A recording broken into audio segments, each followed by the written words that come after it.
RZ جروب. ميرسي، اهلا بيكم، مبسوطه اني اتعرفت عليكم وشفتكم. قولي لنا بقى ايه رايك؟ مبدئيا دي اول مره ليا، لاني انا مش انا محجبه بقالي كتير، بس انا شعري فيه مشاكل، فانا دورت على كذا بيج على الفيسبوك واخدت ريكومنديشن من كذا بيج عليكم، فانا اتكلت على الله وجيت. فانا لما جيت لقيت في فعلا حاجات كتير، في فرايتي كتير، في الوان كتير، في انواع شعر كتير مختلفه. انا مش فاهمه فيهم قوي لان انا مش بروفيشنال، دي اول مره ليا، بس عجبني، حاسه ان الموضوع ناتشورال قوي، والناس هنا التيم متعاون وبشوش، ودي حاجه كويسه. بيدوكي الحاجات النصيحه من قلبهم، مش بس بيعتمدوا على ذوقك ورايك انت بس، ودي حاجه اهم، لان انتوا فاهمين اكتر مني انا ككلاينت، خصوصا ان دي اول تجربه ليا، فانا مش هبقى عارفه الصح ليا. ايه رايك في الماتيريال؟ خطيره، اللي انا لابساها دي خطيره، هي علاجيه ومسام، وبتسمح للشعر ان هو يتنفس، وده اللي انا كنت عايزاه، لان انا هعمل تريتمنت لشعري، فانا محتاجه حاجه تخلي شعري يتنفس.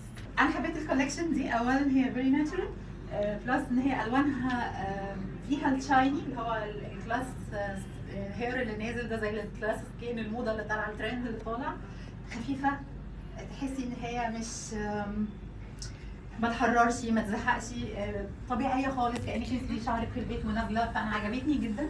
ودي المجموعه اللي انا اصلا اخدت منها الويج بتاعتي، المجموعه دي اللي هي RZ لاين او RZ لاين، ده اللي انا عرفته الاسم بتاعها، ما كنتش عارفه، بس طبعا هم شرحوا لي كل حاجه لان هم بروفيشنال قوي، او انتوا بروفيشنال قوي.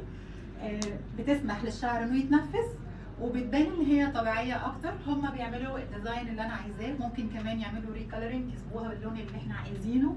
كلهم عاجبني، كلهم تحفه، كلهم خفاف، يعني خفيفه، شعر طبيعي، مش راس خروف، وده اكتر حاجه عجباني.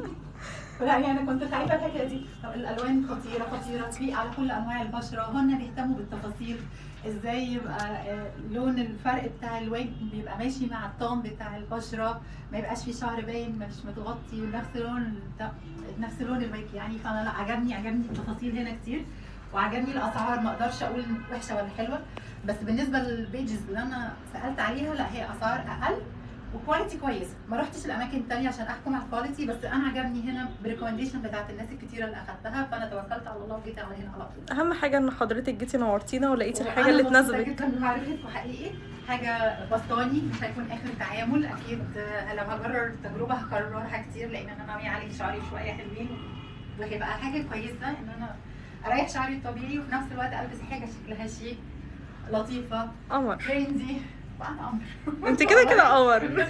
نورتينا يا حبيبي، عند القمرين.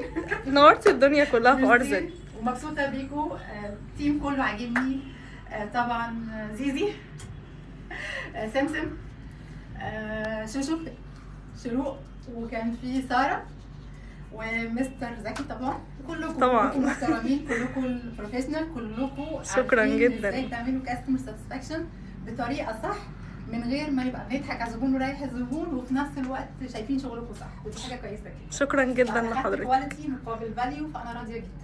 شكرا جدا لحضرتك، وانا على ايه؟ نورتينا. ميرسي، واكيد هشوفكم تاني. ده طبعا.